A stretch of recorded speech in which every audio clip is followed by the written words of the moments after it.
सुप्रभात। गुरुदेव का सानिध्य। गुरुदेव का सानिध्य यह हमारी आज की आध्यात्मिक चर्चा का विषय है। आध्यात्म मार्ग का पथिक बनने के लिए किसे अपना मार्गदर्शक बनाया जाए, इसके लिए एक पहचान समझ में आई कि जिसका निम्न प्रकार का व्यक्तित्व हो उसे मार्गदर्शक बनाया जा सके। किस प्रकार का? कि उस खुदा की तलाश है अंजुम जो खुदा होके भी आदमी सा लगे। यदि ऐसे व्यक्ति का साथ जीवन भर के लिए मिल जाए तो सत्य, प्रेम और ईश्वर की पूजा आदि का मिल जाना पथिक या साधक के लिए सहज हो जाता है। उस खुदा की तलाश है अंजुम जो खुदा होके भी आदमी सा लगे। तो ईश्वर की पूजा आदि का मिल जाना पथिक के साधक के लिए सहज हो जाता है। तभी तो कहा है ना कि मेरे महबूब की सूरत खुदा से मिलती जुलती है। मोहब्बत की मोहब्बत है, इबादत की इबादत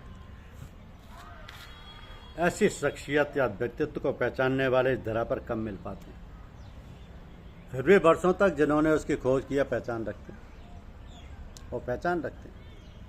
उदाहरणार्थ पिछले दशक के अंतर्गत अमेरिका से आने वाले एक दंपत्ति स्वनाम धन्य डॉक्टर गिलबर्ट और उनकी धर्मपत्नी मैडम डॉली ने रवि आहूजा के कानपुर स्थित ड्राइंग रूम को देखकर कहा था कि ये कमरा आध्यात्मिक ऊर्जा से चार्ज है।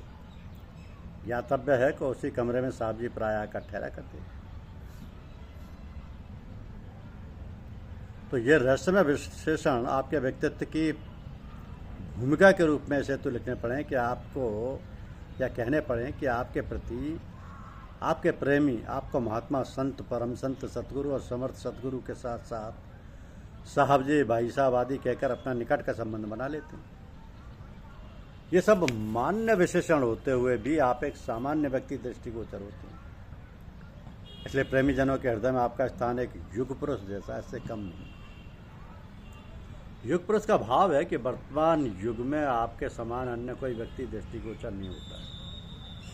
ये एक रहस्य है कि आप में सब मान्य विशेषण होते हुए भी देखने में एक सामान्य व्यक्ति दिखाई पड़ती है। लगभग 64 वर्ष पूर्व एक भूला भटका अधूरा 20 वर्षीय लड़का आपके सानिध्य में केवल 1 मिनट को आया और फिर उसी फर्श पर जहां आप लेटे थे कुछ दूरी पर निद्रा के आगोश में चला गया। सोने से पूर्व आप केवल इतना कह पाए कि तुम्हारे साथ कुछ अच्छा नहीं हुआ, कि पढ़ाई छुड़ाकर कृषि कार्य में लगाया जा रहा है, परंतु चिंता न करो, पढ़ने का अवसर भी मिल जाएगा। और दूसरे दिन ट्रेन द्वारा वह जहानाबाद कृषि फार्म के लिए प्रस्थान कर गया। शरीर कमजोर होते हुए भी कृषि कार्य यथाशक्ति किया, किंतु 6 महीने बाद पूज्य जीजाजी के सौजन्य से आयुर्वेदिक एवं यूनानी तिब्बिया कॉलेज दिल्ली में प्रवेश मिल गया।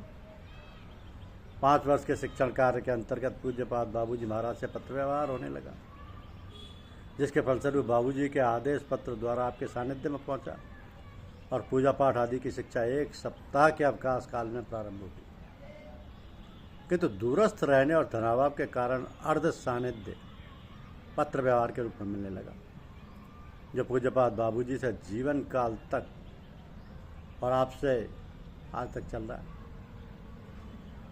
तो आप जैसे महापुरुष के सानिध्य में आपके साधन, आपकी पूजा, धारणा, ध्यान, समाधि और गहन विषयों की जानकारी करना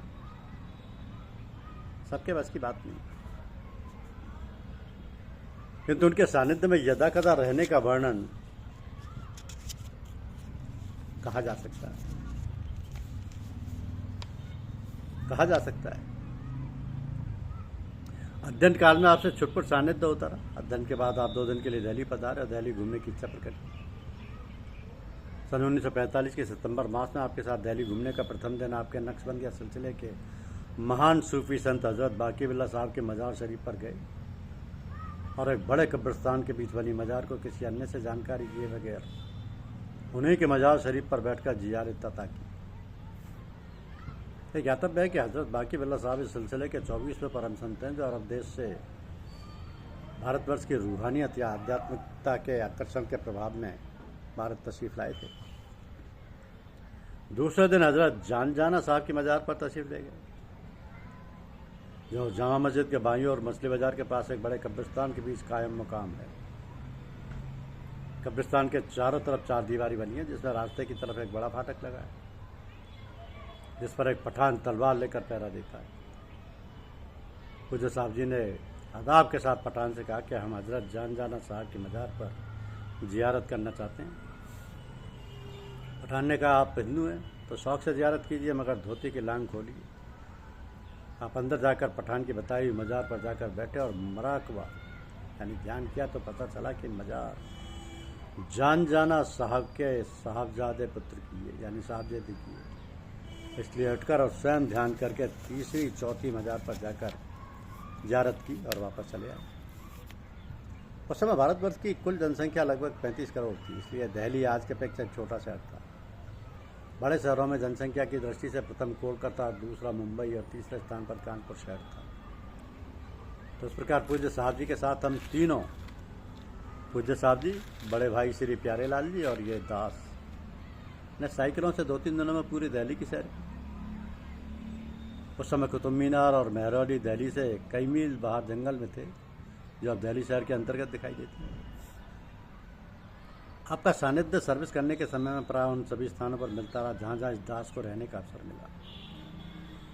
सर्वप्रथम आप कीरतपुर जिला फर्रुखाबाद गए और मेरी अनुपस्थिति में धर्मपत्नी सुमित्रा जी को कुछ नियम बता दिए, जिनका आज तक पालन किया जा रहा है। इसके पहले जलालपुर यानी जौनपुर पहुँचे, तब अविवाहित था और खाना बनाने की कला से अनभिज्ञ था। आपने 15 दिन रहकर पाक कला की शिक्षा भी। पवासा यानी मुरादाबाद 6 वर्ष रहना हुआ तो आप अनेक बार वहाँ गए और सत्संग को प्रगति दी तथा माँ और पत्नी को साथ लेकर कलकत्ता बड़े भाई वासुदेव जी के पास लगभग 1 महीना रहे। यहाँ से शांति निकेतन, परम संत रामकृष्ण परमहंस विवेकानंद जी की समाधि और जगन्नाथपुरी आदि स्थानों पर सबको घुमाया। विगत 64 वर्षों से प्राप्त सत्संग में आपके और पूज्यपाद बाबूजी महाराज के प्रति मुझे कुछ ऐसा अंतर प्रतीत न हो पाया जिसमें दुई का आभास होता। यही कारण रहा कि बाबूजी के अंतिम 10 वर्षों में दीन और दुनिया का कोई ऐसा कार्य न था जिसका प्रबंधन पूज्य साहब जी द्वारा ना हुआ।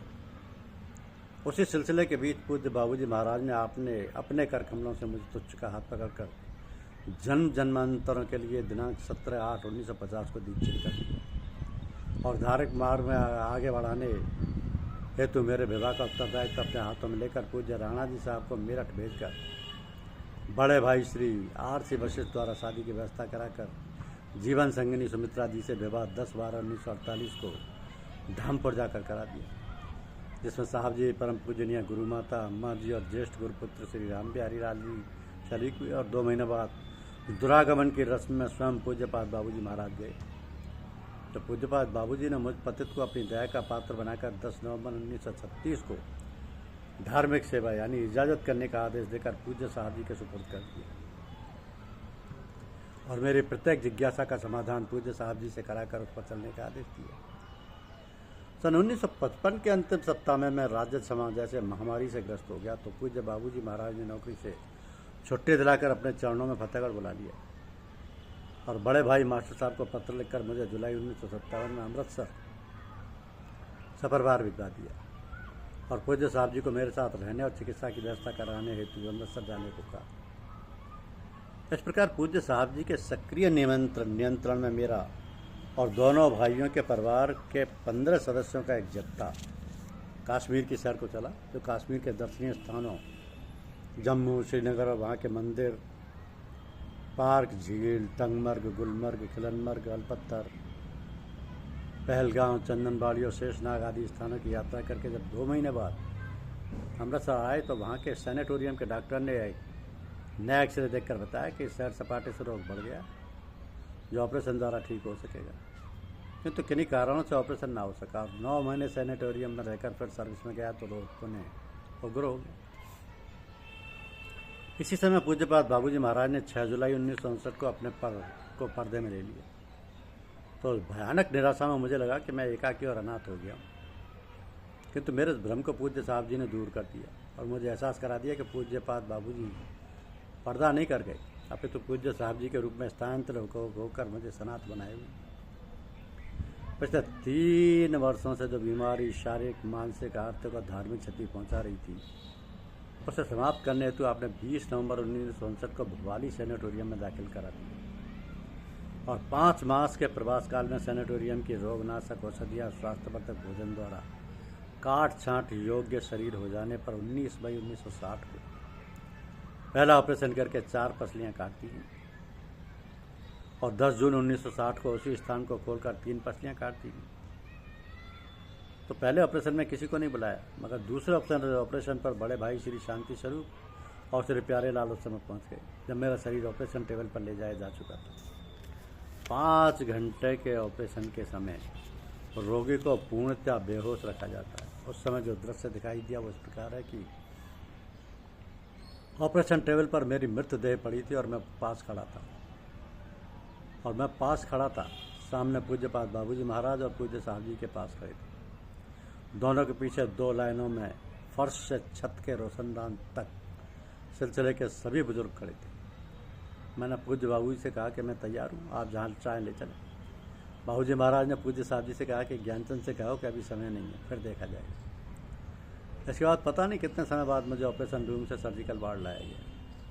मेरे पास दोनों बड़े भाई आए और कहा कि श्री राणा जी साहब आ गए। मैंने आके खोल कर देखा तो दर्शन लाभ मिला, फिर मूर्छा की गफलत में चला गया। अगले दिन जब होश में था तो आपका दर्शन लाभ मिला। ऑपरेशन टेबल पर हुई घटना को धीरे धीरे आपको सुना दिया। तो भोपाली सैनिटोरियम से स्वास्थ्य लाभ करके अपनी सर्विस पर पुनः वापस आ गए। तो आपकी अहेतु की कृपा से मुझे अंकित को जीवन गाड़ी चलने लगी थी कि बड़े भाई श्री वासुदेव वशिष्ठ का ट्रांसफ़र फिरोजपुर से अमृतसर वर्कशॉप के लिए हो गया, जहाँ आप जाना नहीं चाहते थे। अतः नौकरी छोड़ देने के विचार से लंबा अवकाश लेकर गांव चले आए और मुझे लिखा कि तुम भी छुट्टी लेकर गजरौला बिजनौर चले आओ, तुम प्राइवेट प्रैक्टिस करना और मैं मेडिकल स्टोर खोल लूँगा। पत्र में पूज्य साहब जी का हवाला भी दिया था, इसलिए मैंने सब बातें आपको लिख कर भेज दी। उत्तर में आपने लिखा कि बड़ी कठिनाई और मुसीबतों से निकलकर तुम अपनी ज़िंदगी चलाने लगे हो, तो फिर क्यों रिस्क लेते हो। इस प्रकार एक और जीवन भर की मुसीबत से आपने बचा लिया। पूज्य साहब जी ने वार्षिक संत समागम के अवसर पर 17 नवंबर 1974 को इस दास के द्वारा श्री थम्मन सिंह पवास और श्री लाखन राम बदायूं को पूज्यपाद बाबूजी महाराज के नाम और हाथ पर दोनों को एक साथ दीक्षित कराकर मुझे तकमील कर देने की महान कृपा की। कुछ वर्ष बाद पूज्य साहब जी ने मुझे रामाश्रम बुला लिया, श्यामनगर। तब आश्रम में केवल झोपड़ियाँ थीं, आप विशाल भवन बन गए। और अपना हाल जिसे आप बरसों से जान रहे हैं वो ये है कि किसी घर में न घर कर बैठना इस जिंदगानी में, ठिकाना बेठिकाना और मकान वरलाम का रखना। बड़े ऑपरेशन पूज्य साहब जी द्वारा करा देने से जीवन गाड़ी यहाँ तक चल कर आ गई कि रिटायर होने के बाद फिर एक बड़ा ऑपरेशन आपने हैलेट अस्पताल कानपुर भेज करा दिया, जिसमें 62 ग्लूकोज आदि और 3 बोतलें दूसरे विक्रेताओं की खून की चढ़ाई गई और 58 दिन अस्पताल में रहना पड़ा, जिसमें पूरा सहयोग श्री संतोष कुमार गोपाल जी और उनकी धर्मपत्नी सौभाग्य कामनी प्रीति जी ने दिया। लेकिन पता नहीं कर्मफल अभी कितने शेष हैं कि 18 वर्ष बाद पुनः प्रोस्टेट ग्लैंड बढ़ जाने पर पूज्य साहब जी ने राघवेंद्र अस्पताल झांसी भेजकर 18/10/2001 को पुनः 2 ऑपरेशन करा दिए, जिनके बाद पैथोलॉजिक टेस्ट से कैंसर घोषित कर दिया गया। इसकी दवा चल रही है और ताजिंदगी चलेगी। तो अभी कुछ दिन पूर्व साहब जी का नूतन जन्मदिन चित्रकूट जैसी पावन भूमि पर मनाया गया।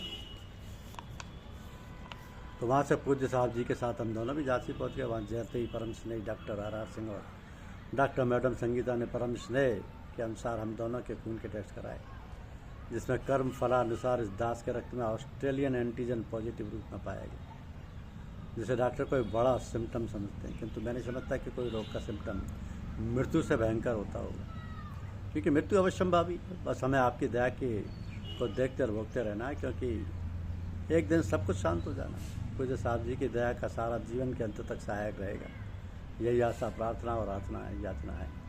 और रहा जीवन के अंत तक साहब जी ने अपने जीते जी वैद्य ज्ञानचंद वशिष्ठ जी को पूर्ण कर दिया। तभी तो कहा ना कि विपत्ति नहीं रघुपत की जाया, कर्म भुगाए छोड़ा वही माया। धन्यवाद।